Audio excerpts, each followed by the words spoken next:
कचरा कचरा।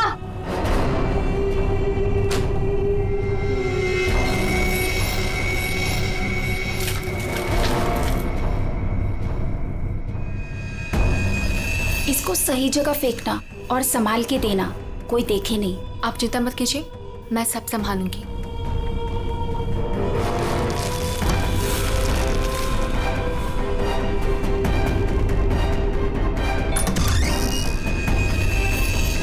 जल्दी दो। कौन है बेटा?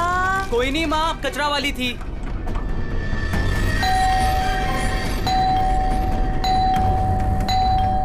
अरे कौन है? कचरा। अरे आ रही हूँ। क्या बैग खराब कर देगी? है? तू कौन है? मैडम, मैं ना नई सफाई वाली है। वो क्या है ना, सविता गांव गई है तो उसकी जगह मेरे को रखा है यहाँ पे। ये सेक्रेटरी भी ना इन्फॉर्म ही नहीं करता है और किसी को भी रख देता है काम पे। क्या मैडम, सुबह सुबह चिलम चिली करने का। लाओ, वैसे भी मेरे को 10 और घरों में जाना है। लाओ जल्दी दो। है तेवर तो देखो, जैसे ऑफिस ही जाना है तुझे। चल जा, नहीं देते डब्बा। हाँ हाँ तो मत दे। वैसे भी तेरे कचरे से कितनी बदबू आ रही है। अच्छा, परफ्यूम मार के दूं कचरा तुझे? अरे तो मैं मरी नहीं चाह रही हूँ लेने के लिए। बात तो ऐसे करी है जैसे लगता है कचरा नहीं सोना मांग लिया हो। एक मिनट, कहीं आप वही झगड़ालू औरत तो नहीं जो घड़ी घड़ी सबसे झगड़ा करते फिरते रहती है? हाँ, अरे बहुत किसे सुने हैं आपके बारे में। हाँ ए लड़की, मुझसे सवाल चला रही है तू? हाँ? औकात क्या है तेरी? क्या हुआ? सुबह सुबह ये चिल्लम चिल्ली क्या चल रही है? देखो ना मैडम, मैं ना नई सफाई वाली कचरा लेने के लिए आई थी। वो सविता ना गाँव गई है, उसकी जगह मेरे को रखा है यहाँ पर। मैडम से कचरा क्या मांग लिया? ऐसा लग रहा है कि इसका कचरा बेच करके कोई सोने का महल बना लेगी मैं। बाबा रे बाबा, कितना झगड़ा करती है ये। ओह, तो इसमें कौन सी नई बात है? सबके साथ झगड़ा करना इनकी पुरानी आदत है। आ गई होशियारी झाड़ने। ए सुन, हमारे फटे में टाउन बताना। Mind your own business. चल। देख रहे हो ना कैसे झगड़ा कर रही है ये। वाह वाह, बड़ी आई। Mind your own business. पहले अपने माइंड का इलाज कराओ। सबके नाक में दम करके रखा है अपने रोज के झगड़ों की वजह से। भाभी जी please, I am sorry, I am really sorry. आप अंदर जाइए। शोभा, अंदर जाओ।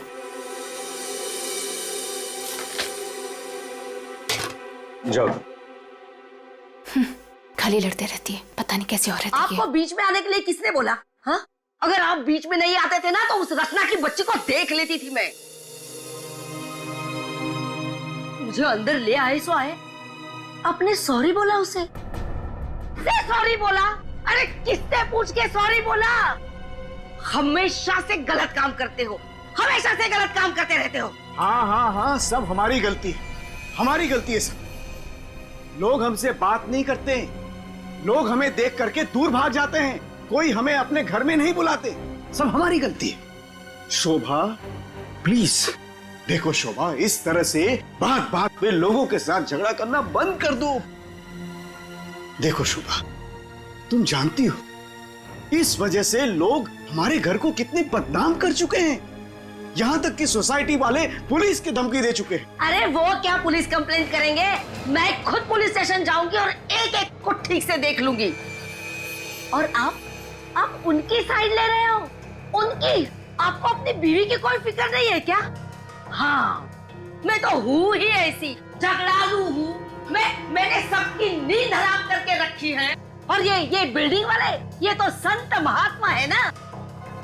बहू, वो लोग भी गलत हो सकते हैं, लेकिन लोगों से बात करने का एक अलग ही तरीका होता है। आइए आइए, पधारिए। अरे मैं तो वही सोच रही थी कि अब तक आप कैसे नहीं पधारी अपने लाडले की तरफदारी करने के लिए। देखिए माँ जी, एक तो वैसे भी इन्होंने आपको मेरे मत्थे मड़ा है, वो भी मुझसे पूछे बिना। मेहमान बनकर आई हो तो मेहमान बनकर रहो घर में। शोभा, माँ से इस तरह से बात नहीं किया करते। तो आप कहो ना अपनी माँ से कि मुझसे बात ही ना करे। अरे पूरा दिन इनकी सेवा करती रहती हूँ, फिर भी ये सब सुनना पड़ता है। बस मॉम बस, सुबह सुबह दिमाग खराब करके रख दिया है। और अब दादी और डैड से कैसे बात कर रहे हो? क्या ये घर दादी का नहीं है? चुप कर, बदतमीज लड़की। बड़ों के बीच में बात करने से अच्छा है कि तुम अपनी पढ़ाई करो। पर तुम कहाँ पढ़ाई करती हो? पूरा दिन इस मोबाइल और लैपटॉप में घुसी रहती हो। ये किसकी फोटो है? कौन है ये लड़का? तेरा बॉयफ्रेंड तो नहीं है? मॉम, जैसे अभी आपने बताया ना कि मैं आपके मामले में इंटरफेयर ना करूं, वैसे आप मेरे मामले में इंटरफेयर ना करें तो अच्छा होगा। बदतमीज लड़की, मुझसे जबान लड़ा रही है तू? बड़ों से बात करने का तमीज नहीं है तुझे? अगर मुझसे जबान लड़ाई ना तो याद रखना। हाँ, क्या कर लोगे आप? हाँ, क्या कर लोगे? जैसे भैया को इस घर से निकाल दिया, वैसे मुझे भी निकाल दोगे? हाँ काव्या! माँ, शोभा, बस बहुत हो गया। ऐसे किसी जवान लड़की से बर्ताव नहीं किया जाता। माँ, तुम्हें मंदिर जाने में देर हो रहा है ना, तो चलो मैं तुम्हें मंदिर छोड़ देता हूँ। काव्या, तुम्हें कॉलेज जाना है ना, चलो मैं तुम्हें ड्रॉप करता हूँ। चलो जल्दी चलो। तुझे तो मैं देख ही लूंगी। बहुत बदतमीज होने लगी है आजकल।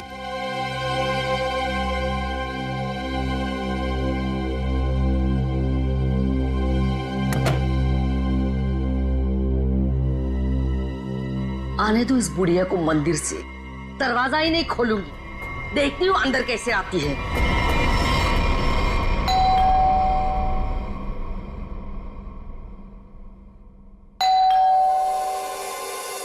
शोभा, दरवाजा क्यों नहीं खोल रही हो? शोभा, क्या हुआ माँ जी? आपने शोभा को कहीं जाते हुए देखा है क्या? क्या हुआ माँ जी? रचना, तूने शोभा को कहीं देखा है क्या? माँ जी, मेरे इतने भी बुरे दिन नहीं है कि मैं उनको देखूं। पता नहीं उसमें भी उनको कोई प्रॉब्लम हो जाए। पर हुआ क्या? शोभा दरवाजा नहीं खोल रही है।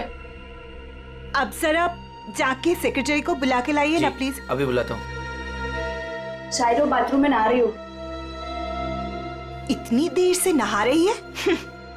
शायद अपना पाप धो रही होगी। माँ जी, आपके पास घर की दूसरी चाबी होगी ना? नहीं है। एक मिनट माँ जी, मैं आपके बेटे मनीष को फोन करता हूँ। हटिए हटिए।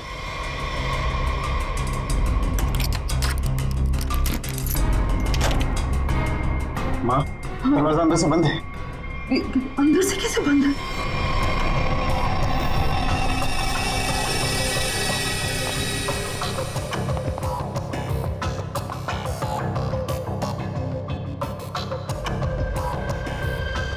सर, घाव काफी गहरा है।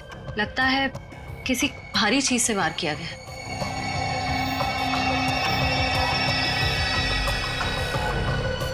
सर, हो सकता है कोई एक्सीडेंट हो।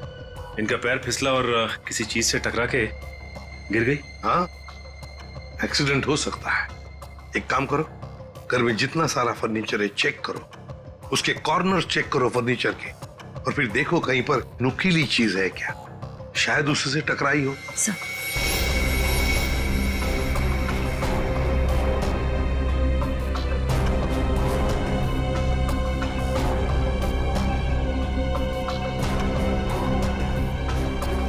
सर। हाँ निखिल। सर, टूटा हुआ बांस और सर इस पे खून भी लगा हुआ है।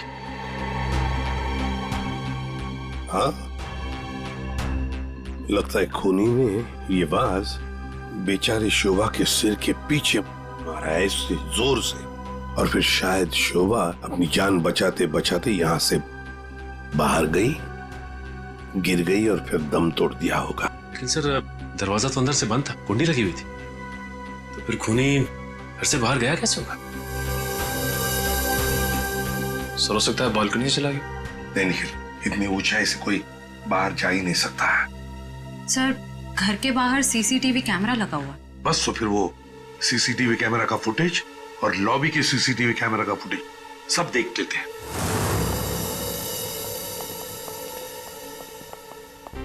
मनीष जी, आज सुबह आप, आपकी माँ और बेटी काव्या जब घर से बाहर गई तब शोभा जिंदा थी, है ना? जी सर। मतलब शोभा जी का कत्ल हुआ सुबह 10:30 बजे के बाद में ही। पर काव्या, तुम 11 बजे कॉलेज से वापस क्यों आ गई थी? देखो, चुप रहने का कोई फायदा नहीं है। हमने लॉबी के सीसीटीवी फुटेज में देख लिया है। तुम ठीक 11 बजे बिल्डिंग में अंदर आई थी। काव्या, तुम कॉलेज नहीं गई?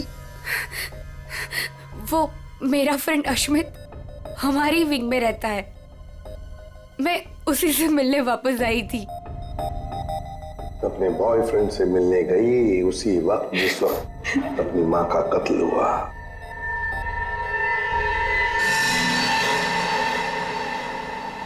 तुम कौन हो? मैं रितेश। रितेश, आपका बेटा? जी सर। पर तुम तो घर छोड़कर चले गए थे। जी वो मैं घर छोड़कर नहीं गया था, मुझे इनकी पत्नी ने घर से निकाल दिया था। मतलब तुम्हारी माँ ने? यही आदर रखते हो अपनी माँ के लिए? यही संस्कार दिया? जब तुम यहाँ रहते नहीं थे तो किस लिए आए थे यहाँ पर? जी वो मैं किशोर से मिलने आया था।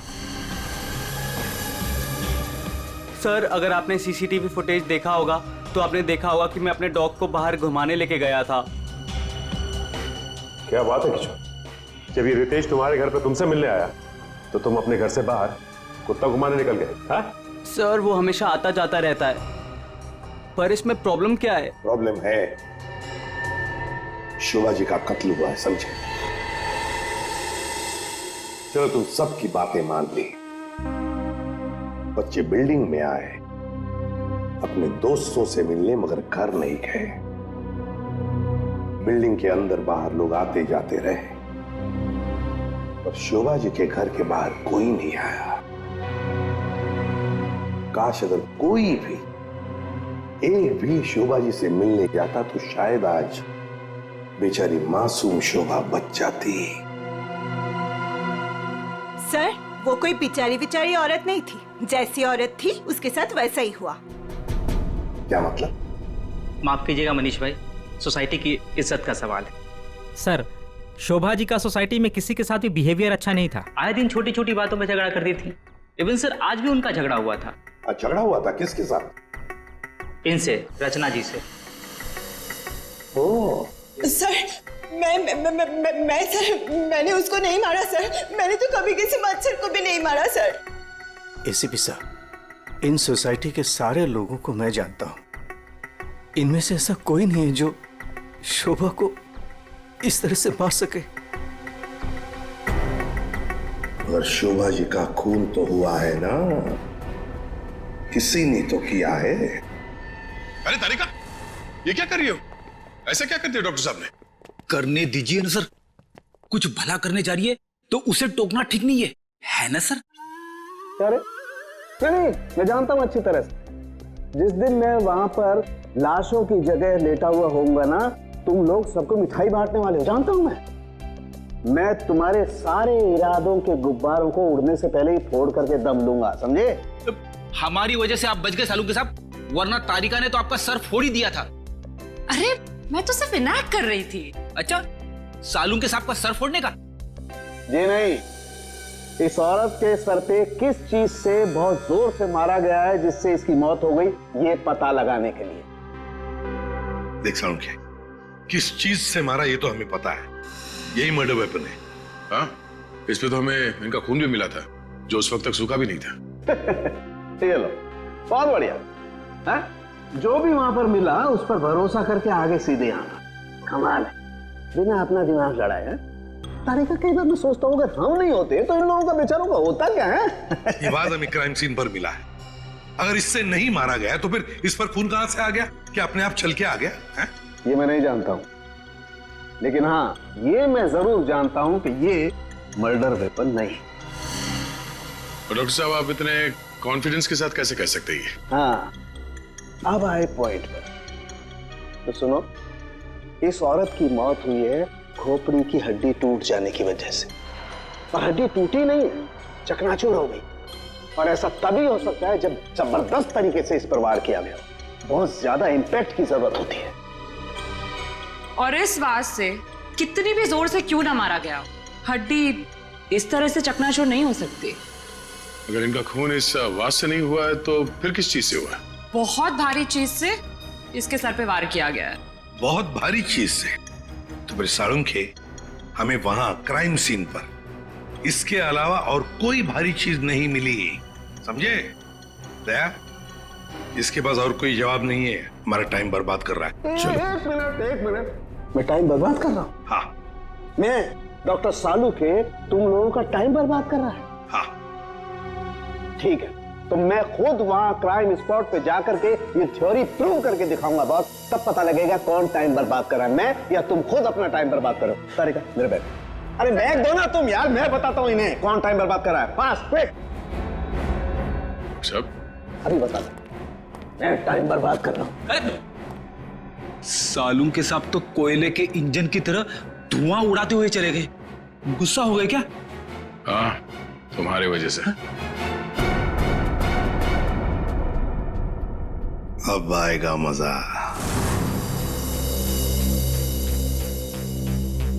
सब कुछ ढूंढ लिया, अब क्या ढूंढेंगे? अपना सर ढूंढो। कहा था ना यार तुमसे, कोई भारी चीज से मारा गया तो भारी चीज ढूंढो ना प्लीज। साहब क्या लगता है, इससे मारा होगा? सर क्या इससे मारा होगा? नहीं, इससे नहीं हो सकता।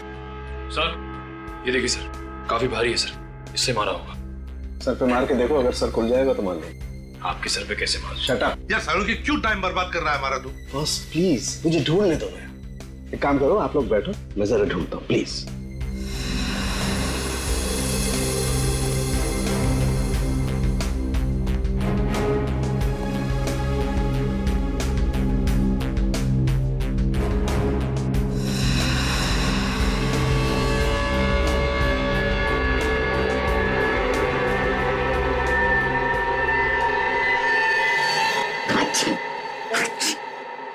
पूरी दुनिया में सर्दी फैलाएगा।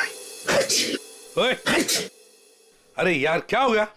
सर क्या हुआ, आप इतना ठीक क्यों रहे हैं? मसाला मसाला मसाला। हाँ सर, चारों तरफ मसाला गिरा हुआ है और यहाँ पे निशान भी है। लगता है मसाला कूटने का खलबट्टा रखा था यहाँ पे। सर बट्टा तो काफी भारी भी होता है। एक काम करो, आसपास जितने भी घर हैं, सारे के सारे घर चेक करो। श्रेया, दादी माँ को लेकर आओ।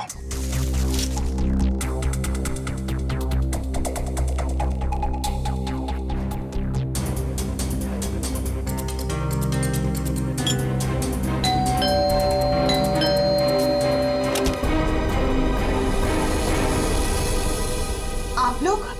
हमें आपके घर की तलाशी लेनी है। लेकिन खून तो वहां हुआ है, आपको यहाँ क्या मिलेगा? देखिए, आपकी बिल्डिंग में खून हुआ है। क्या आप चाहती हैं कि एक और खून हो जाए? प्लीज हमें अपना काम करने दीजिए। ओके, आइए।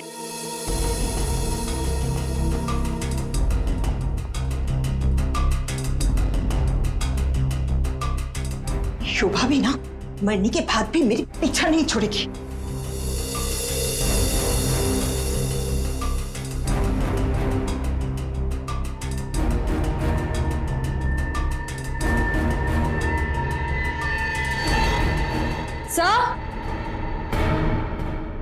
श्रेया, सर ये देखिए।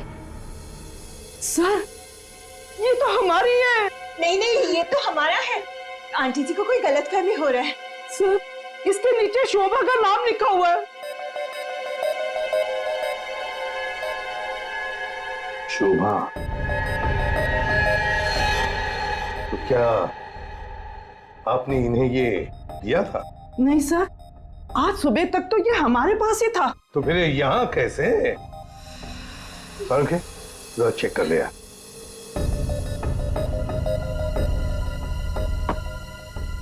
वो क्या है ना सर, मैंने गोलू के पापा को छोले खिलाने का वादा किया था। शोभा जी तो मर ही गई थी, वो इससे क्या करती, इसलिए मैं ये लेके चली आई। मैंने कोई खून नहीं किया सर, मैं सच बोल रही हूँ सर, मैंने कोई खून नहीं किया। बॉस, इन पर तो कहीं भी खून के ट्रेसेस नहीं। खून का निशान नहीं? मतलब ये मर्डर वेपन नहीं है? मुझे लगता है शोभा ही हमें बताएगी कि उसका खून कैसे हुआ है और किसने किया।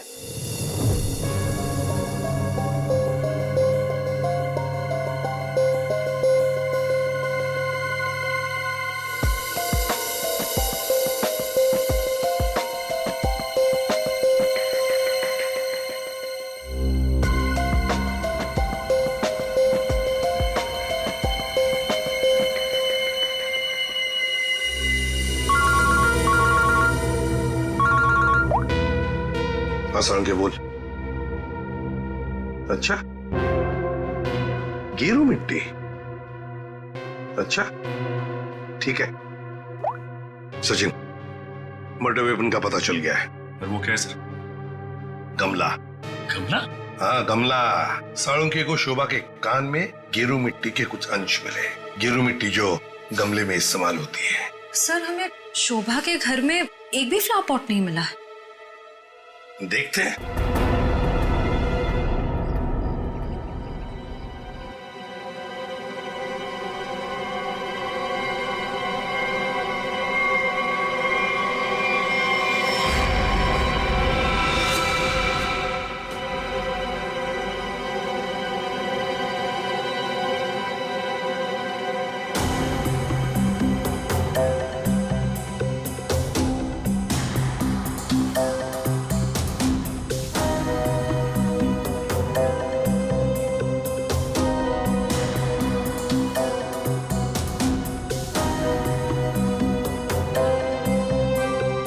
गमला यहीं पर गिरा है। पर सर गमला गया कहाँ? हो सकता है किसी ने साफ कर दिया हो ताकि कोई सुराग न बचे, लेकिन मौत हुई है इस गमले की वजह से ही। लेकिन सर ऐसा कैसे हो सकता है? घर के बाहर लगे सीसीटीवी फुटेज में तो हमने किसी को कमरे के अंदर जाते देखा नहीं। तो फिर शोभा जी के सर पे गमला मारा किसने होगा? वही तो समझ में नहीं आ रहा है सचिन कि गमला मारा किसने, और फिर इतने जोर से मारा है कि किसी इंसान की जान ही चली जाए। हाँ सर, सवाल ये भी है कि बंद कमरे से खूनी बाहर गया कैसे? जमीन चीर के या आसमान फाड़ के? जमीन चीर के तो नहीं निखिल, जमीन चीर के नहीं, आया होगा तो आसमान फाड़ के ही।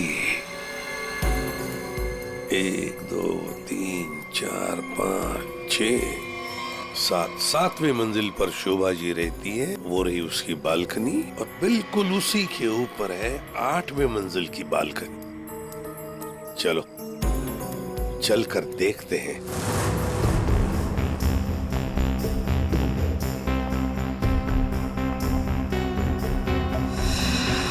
सर, आश्रया, सर ये देखिए, स्टैंड जैसा कुछ है। स्टैंड जैसा तो है।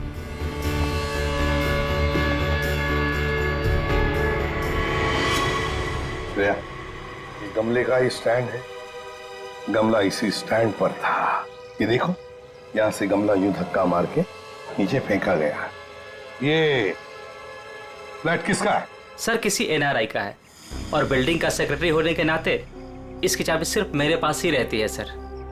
क्या हाल फिलहाल में यहाँ पर कोई आया था? मुझे नहीं पता। तुम्हें पता नहीं? तो फिर इसका एक ही मतलब हो सकता है कि जबकि इस फ्लैट की चाबी सिर्फ तुम्हारे पास ही है, तो इस फ्लैट में भी सिर्फ तुम ही आए होंगे। ये क्या कह रहे हैं सर? मेरे कहने का मतलब है कि फ्लैट की चाबी उन्होंने मुझे दी थी। क्या है सर कि सारे एम्प्टी फ्लैट की चाबी ऑफिस के ड्रॉअर में होती है। एजेंट लोग सर कभी भी आते जाते रहते हैं, तो सर मैं 24 घंटे उनके लिए घर पे थोड़ी ना रहूंगा सर। ये खाली फ्लैट्स की चाबियां ऑफिस में रहती है, ये बात सबको पता है? हाँ, हमारे सारे रेजिडेंट्स और सारे कमिटी मेंबर्स को ये बात पता है। हमारे अलावा कोई भी कभी भी ऑफिस जाकर चाबी ले सकता है। वाह, देखा कितने अच्छे सेक्रेटरी है ये सोसाइटी के, जबकि सारी जिम्मेदारी तुम्हारे ऊपर है।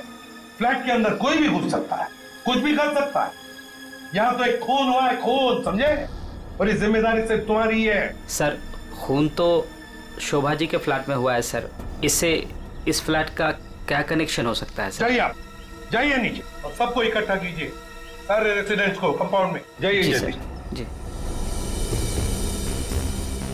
सचिन, ये देखो, हम हैं 8वें मंजिल की बालकनी पर और शोभा जी रहती थी 7वें मंजिल पे।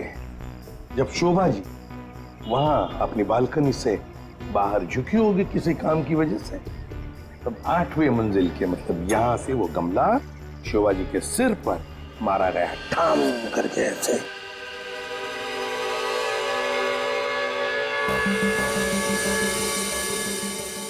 भगवान का लाख लाख शुक्र है, वरना आज तो मसाला कूटने के चक्कर में मेरी कुटाई हो जाती उन सीआईडी वालों के हाथों। इसीलिए छोले को मारो गोली, ये लौकी खिला दूंगी गुल्लू के पापा को। ओह गॉड!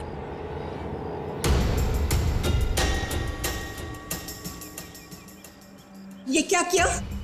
आज तो शायद लॉ की भी नसीब में नहीं है। एक्सक्यूज मी, हाँ गलती आपकी है। एक तो आप मेरे बीचों बीच आ गई, उल्टा आप मुझे सुना रही हैं।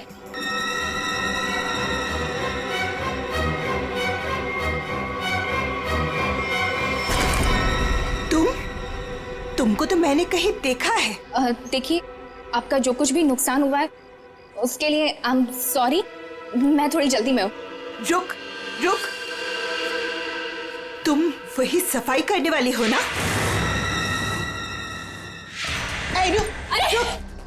छोड़ मेरे हाथ। तेरी वजह से वो शोभा मेरे ऊपर राशन पानी लेके चढ़ गई थी। कौन शोभा? कैसा राशन पानी? मैं कुछ भी नहीं जानती। Excuse me. अरे स्क्वीज तो तेरी आज मैं करूंगी। तेरे जाने के बाद ही शोभा का कत्ल हुआ था। क्या? चल मेरे साथ सीआईडी के पास चल। चल। हमें उस चीज का पता चल गया है जिससे शोभा जी का खून हुआ है। एसीपी साहब, क्या आप मुझे बता सकते हैं वो कौन सी चीज है जिससे मेरी पत्नी का खून हुआ? Flower pot. Flower pot? जी हाँ, फ्लावर पॉट। बिल्डिंग के 8वें मंजिल पर जो फ्लैट बंद पड़ा है उसके बालकनी के ऊपर रखा गया था ये फ्लावर पॉट, और ऊपर से शोभा जी के सिर पर मारा गया। Flower pot. किसने किया ये सब? मुझे नाम बताइए जिसने मेरे परिवार को हमसे छीन लिया। बताइए एसीपी साहब, कौन है वो? ये तो कहना पड़ेगा कि बड़ा चालाक खूनी है ये। बहुत अच्छी तरह से प्लानिंग की थी, लेकिन भूल गया कि कोई भी कातिल कितना भी चाहे चालाक क्यों ना हो, कोई ना कोई गलती तो कर ही जाता है।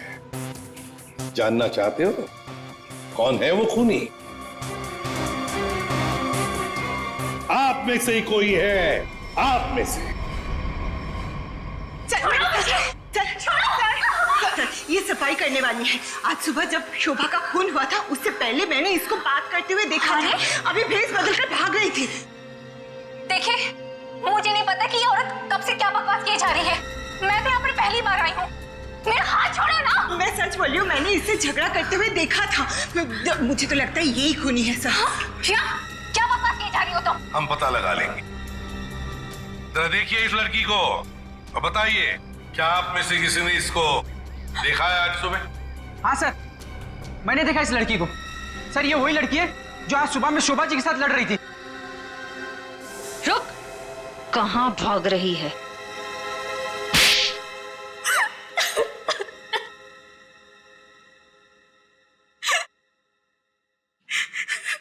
ये सब रोना धोना बंद करो और बताओ कौन कौन है इसके पीछे। तुम्हारे अकेली का काम नहीं है ये। बताओ जल्दी। कौन कौन मिला हुआ है तुम्हारे साथ इस काम में? हाँ? क्यों खून किया शोभा का? खून? नहीं नहीं सर, मैंने कोई खून नहीं किया। मुझे कुछ नहीं पता, मैं सच कह रही हूँ। जमाना बड़ा बदल गया है सर। इतनी महंगी घड़ी और ब्रांडेड चप्पलें पहन के घूम रही है। यहाँ तो सीआईडी में ईमानदारी से काम करने के बाद पिछले 5 साल में ये वाले जूते पहन पाया हूं मैं। हाँ, सच कह रहे हो फ्रेडी। लेकिन ये है ना, मुखौटा पहनी है सफाई कामगार का,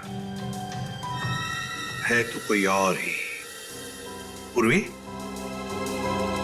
ऐसे नहीं बताइए। हाँ, बोल नहीं। प्लीज मैम, मुझे मत मारिए। मैं बताती हूँ, मैं सब सच बताती हूँ। दरअसल मेरे पास एक फोन कॉल आया था। कौन लोग थे मुझे नहीं पता, लेकिन वो लोग शोभा से बदला लेना चाहते थे। बदला कैसे लेना है वो सारे इंस्ट्रक्शन मुझे फोन पर बता दिए गए थे। मैंने बस उसे फॉलो किया था और कुछ नहीं किया था, खून नहीं किया था सर। एक अनजान आदमी ने तुम्हें फोन कॉल किया और तुम उसकी मदद करने के लिए तैयार हो गई? हाँ सर। ऐसी क्या दुश्मनी थी तुम्हारी शोभा से? सर, शोभा अच्छी औरत नहीं थी। वो बहुत ही घमंडी और झगड़ारू किस्म की औरत थी। समय एक स्टोर में सेल्स गर्ल का काम किया करती थी। मेरे स्टोर में आई वो एक दिन, नेल पेंट दिखाने के लिए कहा। नेल पेंट का ढक्कन जब मैं खोल रही थी तो सर गलती से वो नेल पेंट की कुछ बूंदें उसके साड़ी के पल्लू पे गिर गई थी सर। उसके बाद उसने जो हंगामा खड़ा किया मैंने उससे माफी मांगी, मिन्नती की कि प्लीज मुझे माफ कर दीजिए, लेकिन उसने मेरी एक बात भी नहीं मानी। मैनेजर के पास चली गई सर। मैनेजर ने मुझे नौकरी से बाहर निकाल दिया। 2 महीने तक मुझे कहीं कोई नौकरी नहीं मिली। घर का किराया तो दूर, खाने तक को मेरे पास पैसे नहीं थे। मकान मालिक मेरे सर पर चढ़ करके मुझे परेशान करने लगा, कहा कि निकलो मेरे घर से। सर, उसने मेरी पूरी जिंदगी तबाह कर दी। फिर मैंने ठान लिया था कि उस शोभा से मैं बदला जरूर लूंगी। इसलिए तुमने कानून को अपने हाथ में लेने का फैसला किया है? सर, मैं मानती हूँ कि मुझसे बहुत बड़ी गलती हो गई। प्लीज आप लोग मुझे माफ कर दीजिए, प्लीज। ये लो, सब कुछ मान लिया तो माफी मिल गई, ऐसे लगता है तुम्हें? हैं? तुम्हारी सजा हम कम कर सकते हैं, मगर एक शर्त पर। हाँ सर, मुझे आप लोगों की सारी शर्त मंजूर है। बताइए मुझे क्या करना होगा। तो ये बताओ कि फोन पे एग्जैक्टली क्या इंस्ट्रक्शन दिए गए थे तुम्हें? मुझे बस वो फ्लावर पॉट गिरने के बाद उसे साफ करने के लिए कहा गया था। वो फ्लावर पॉट जैसे बालकनी से शोभा के सर से टकराकर नीचे गिरा तो मेरे पास उसे झट से साफ करके वहां से मैं निकल गई। बस यही किया था मैंने। वो फ्लावर पॉट किसने फेंका था? Flower pot? नहीं, किसी ने फेंका नहीं था। किसी ने नहीं फेंका? ये कैसे हो सकता है? कोई तो ऊपर था फेंकने वाला। नहीं सर, मैं सच कह रही हूँ, वहाँ पर कोई नहीं था। वो फ्लावर पॉट अपने आप गिरा था। कौन था ऊपर? यकीन कीजिए, मैं क्यों झूठ बोलूंगी आप लोगों से।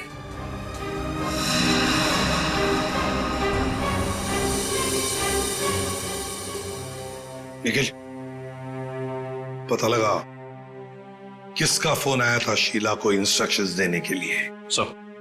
उदय, टूटे हुए फ्लावर पॉट के टुकड़े अच्छी तरह से देखो।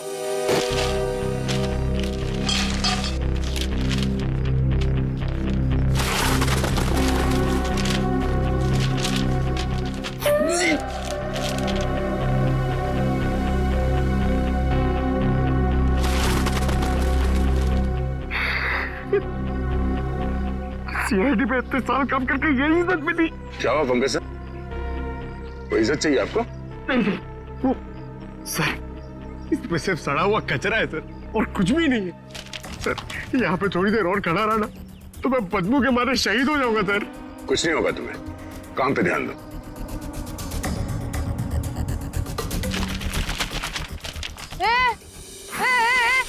ये क्या कर रहे हो?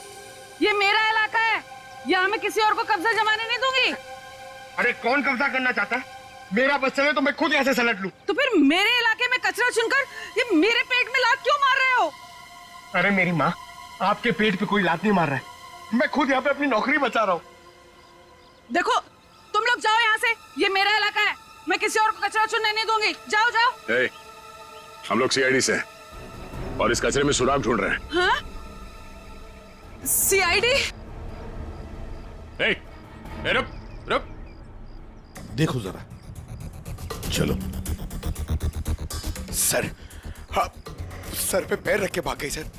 आपको थोड़ा सॉफ्ट रहना चाहिए, आपको देख के डर के भाग गई सर। वो टाइम नहीं ना, वो कचरा।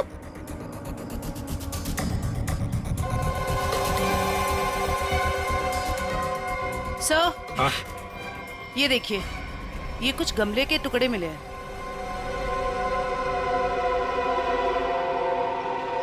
अच्छा, खून लगा हुआ है। हाँ दया, लगता है ये वही फ्लावर प्लॉट है जिससे खून हुआ है। अब ये खून शोभा का है या नहीं, ये तो फोरेंसिक लैब से ही पता चल जाएगा।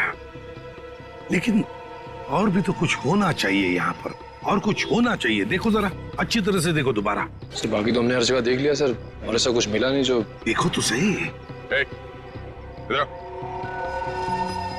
यहाँ मैंने कुछ नहीं किया साहब, मैं निर्दोष हूँ साहब, मैं निर्दोष हूँ। कुछ नहीं किया तो हमें देख के भागी क्यों? वो साहब, बिरजू कह रहा था कि जब भी पुलिस वाले देखो ना तो अपनी जान बचाओ और भागो, पता नहीं फिर कब मुसीबत में फंस जाए। एक मिनट, देखो, किसी भी मुसीबत में नहीं फंसोगे तुम, इतना बताओ। क्या सुबह तुमने यहाँ से कुछ कचरा उठाया था? हाँ? घबराओ मत, उठाया था कचरा? हाँ, उठाया तो था, इस थैले में ही है। दिखाओ जरा। नहीं नहीं, मैं नहीं दूंगी, ये मेरी रोजी रोटी है साहब। अरे हमें उसका भजिया नहीं तलना है, हमें सिर्फ ये देखना है कि उसके अंदर क्या है। इधर दो।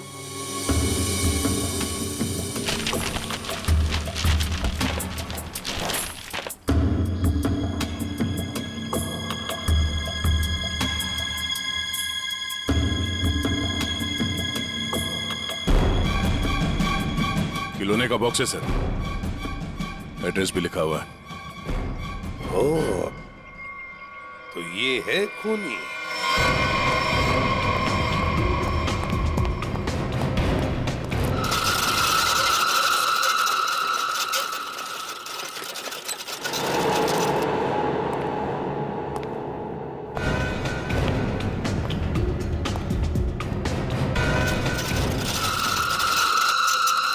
कौन है?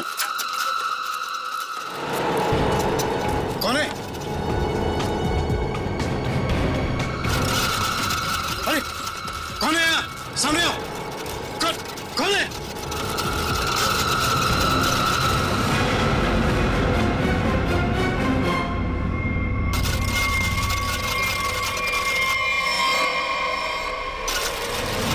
मनीष बाबू,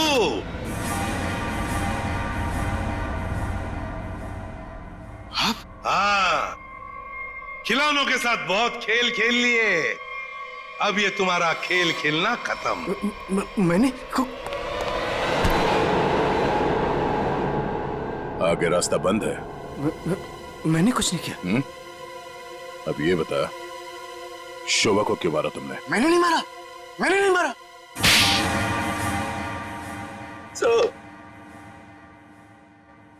शोभा एक झगड़ालू औरत थी साहब, झगड़ालू औरत। हमेशा गालियां देती थी साहब, हर छोटी मोटी बात पे चिल्लाती थी, भद्दी भद्दी गालियां देती थी। आतंक था साहब उसका एक। हम सबको वो मेंटली टॉर्चर दे रही थी साहब, लेकिन फिर भी हम सबने सहा, हर बात को सहा साहब। जब तक ये बात घर के चार दीवारी तक थी तब तक तो ठीक था, लेकिन धीरे धीरे ये बात साहब घर के चार दीवारी से बाहर निकल के मोहल्ले तक फैल गया। आए दिन लोग पड़ोसी हमारे पास आते थे कंप्लेन लेकर के, शोभा ने किसी का झगड़ा किया, मारपीट किया। तंग आ चुके थे साहब, हम लोग तंग आ चुके थे। फिर भी हमने शोभा को समझाने की कोशिश की, मगर वो नहीं समझती थी, नहीं समझती थी साहब। हमने तो थक के छोड़ दिया था ये सोचना कि उसे समझाना रोकना हमारे लिए मुमकिन ही नहीं है साहब। बस सिर्फ इसी वजह से तुम लोगों ने उसकी जान ले ली? तो और क्या करता, और क्या करता साहब, बताइए आप मुझे। सोसाइटी वालों ने उसे तंग आकर के हमें नोटिस दिया घर खाली करने के लिए। अगर हम घर खाली नहीं करते इस सूरत में वो हमें पुलिस की धमकी दी। अगर ऐसा था तो डिवोर्स दे देते उसे मारने की क्या जरूरत थी? उसकी भी कोशिश की थी साहब, मैंने, मगर उसने मुझे धमकी दी थी कि अगर मैंने उसे डिवोर्स दिया तो वो मुझे कोर्ट में घसीट के ले जाएगी। मेरे ऊपर डोमेस्टिक वायलेंस का इल्जाम लगाकर वो मेरे ऊपर केस करने वाली थी साहब। मैं मजबूर था, कुछ नहीं कर पाया साहब। रितेश, शोभा तो तुम्हारी माँ थी ना? सर, माँ का प्यार इस दुनिया में सबसे बड़ा प्यार होता है सर, पर वो तो सिर्फ अपने आप से प्यार करती थी सर। उसकी जरूरतें, उसका घमंड सिर्फ उसके लिए ही था सर। इस वजह से जब उसे मेरे और मेरी गर्लफ्रेंड वानी के बारे में पता चला तो उसने इंसल्ट करके मुझे घर से बाहर निकाल दिया सर। और इसलिए जिस माँ ने तुम्हें जन्म दिया उसे ही मौत की नींद सुला दी तुमने, सिर्फ अपने खुशियों के लिए। हा? एक दिन रितेश मेरे पास आया एक सुझाव लेकर। उसने कहा कि पापा, अगर हमारी जिंदगी में शांति और चैन चाहिए तो शोभा की जिंदगी खत्म करनी होगी। और इसके लिए तुमने अपने पड़ोसी किशोर और नवीन की मदद ली, जो शोभा के दुश्मन थे उसके बर्ताव की वजह से। हाँ? सिर्फ इनको ही नहीं दया, इन्होंने बाकी सारे लोगों से भी कांटेक्ट किया जिनका कोई ना कोई झगड़ा था शोभा के साथ। उन सबको अपने प्लान में शामिल कर लिया, शोभा को मारने के प्लान में। शीला के बारे में तुम्हें कैसे पता चला? काव्या ने मुझे बताया उस दिन शीला और शोभा के झगड़े के बारे में, क्योंकि काव्या शोभा के साथ ही स्टोर में गई थी। तो तुम्हारे इस प्लान को अंजाम देने के लिए कोई बाहर वाला चाहिए था, और ये शीला इस काम के लिए एकदम परफेक्ट थी, और इसे शोभा से बदला लेना था, इसलिए ये भी मान गई। है? वैसे सारी प्लानिंग की कैसे तुम लोगों ने, बताओ जरा। नवीन ने ऑनलाइन पर ट्रॉली बुक की थी। डिलीवरी होने के बाद वो ट्रॉली और रिमोट वाणी को दिया था। वाणी पेशे से इंजीनियर है साहब। वो ट्रॉली और गमले को किस तरह से रखना है इसकी प्लानिंग उससे नहीं की थी, और फिर वो ट्रॉली और रिमोट लाके किशोर को दे दिया, और फिर काव्या और रितेश ने मिलकर वो गमले और ट्रॉली को ऊपर बैल्कनी में सेट कर दिया। तुम्हें कैसे पता चला कि ये शोभा बालकनी में किस वक्त आने वाली, कितने बजे? साहब, हर रोज सुबह 10 बजे एक भाजी वाला ठेला लेकर के हमारे बिल्डिंग के नीचे आता है, और शोभा उस पर बैल्कनी में खड़े होकर के खड़ी खोटी सुनाती थी साहब, चिल्लाती थी, झगड़ती थी उससे। बस मुझे उसी मौके का इंतजार था।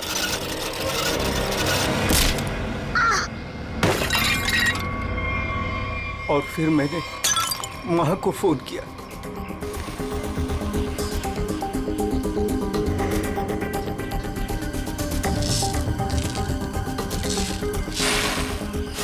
कभी एक बार भी नहीं सोचा कि शोभा के ऐसे स्वभाव के पीछे कोई वजह हो, कोई कारण हो सकता है उसे कोई दिमागी बीमारी हो जिसका इलाज हो सके? नहीं सोचा। तुम सब ने सिर्फ अपने ही बारे में सोचा, तंग आ गए उसके स्वभाव से, इलाज नहीं किया उसका, बस जान ले ली उसकी। कानून तुम सबको कड़ी से कड़ी सजा देगा। For more updates, subscribe to our channel, click the show links and enjoy watching the videos.